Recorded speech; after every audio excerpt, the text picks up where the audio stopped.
Next question asks by Nawaz Sharif from Calcutta. Which is the most difficult question posed to you so far in your life? This is the question.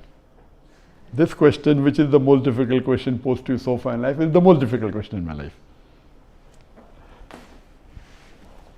Yes, there have been difficult questions. I can narrate many. As far as the most difficult question is concerned, because it's not a very common question, I will never tell it to the masses, to the public. Because such questions are so difficult, so attacking, and if it's not common, why should I make it public? Alhamdulillah, I have the answer, and Allah helped me. It's through Allah's help I got the answer. This I only discuss with the scholars and the fuqahas. And I asked them, what is the answer? And I've asked this to maybe 50 or 100 people who are scholars and people of knowledge. And unfortunately, the most difficult questions have not been answered because of the intricity, not because of the knowledge based, it is the intricity of the question. So those questions which are attacking Islam, and they're not common, and it's difficult to understand the answer. As a policy, even if you ask, I'll never tell you. That's only to be discussed with people of knowledge and the scholars. Yes, there have been many questions which are tricky. Many questions which may require logical answer, nothing to do with Islamic knowledge. And there are many. I'll just give one example to you. I don't say it's the most difficult, but it was a tricky question.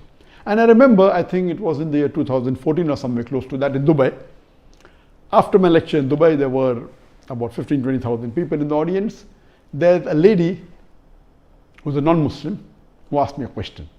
And she said, Dr. Zakir, you often give the example of why a Muslim lady should do hijab, and you ask the question that if two twin sisters who are equally beautiful, one of them is wearing the Islamic hijab, complete body covered, except the face and the hands up to the wrist, and the other twin sister, she is wearing the Western clothes with mini skirts and a low neck, and if both of them are walking down the streets of Dubai, and if there is a hooligan, if there is a ruffian who's waiting to tease a girl, which girl will he tease?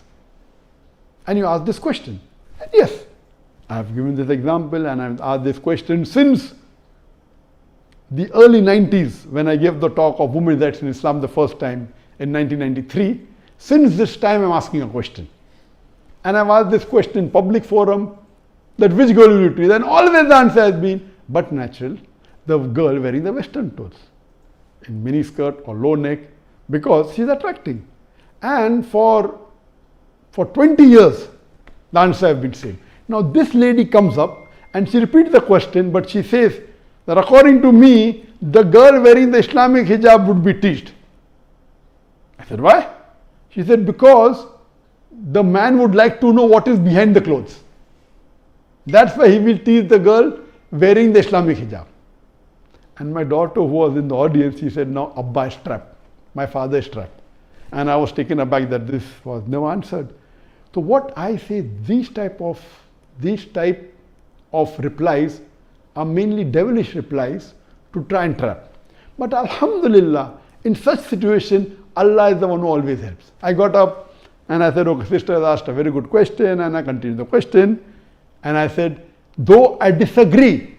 So this was a question asked, now hear my answer. I said, I disagree with your answer. It's an illogical answer.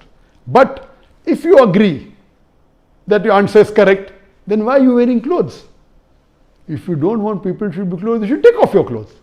And believe me, that woman was so embarrassed, and that was a very good slap to her reply, to her question, which was a devilish question. She went back and she sat quietly. So these types of questions by non-Muslims who come to attack you, it has got nothing to do with Islam. My answer was logical. But what I told, okay, I disagree with your answer, but if you agree with your answer, why are you wearing clothes? And she was wearing clothes. I said, why are you wearing clothes? And so these type of questions, the answer should be with hikmah. Udu ila sabili rabbika bil hikmah wal mu'azat al hasna wajad millati ahsan. Invite all to the way of thy Lord with wisdom and beautiful preaching, and argue with them in the ways that are best and most gracious. So such type of questions are many. Inshallah, if you see my videos and see my question answer session, you will find many of such questions.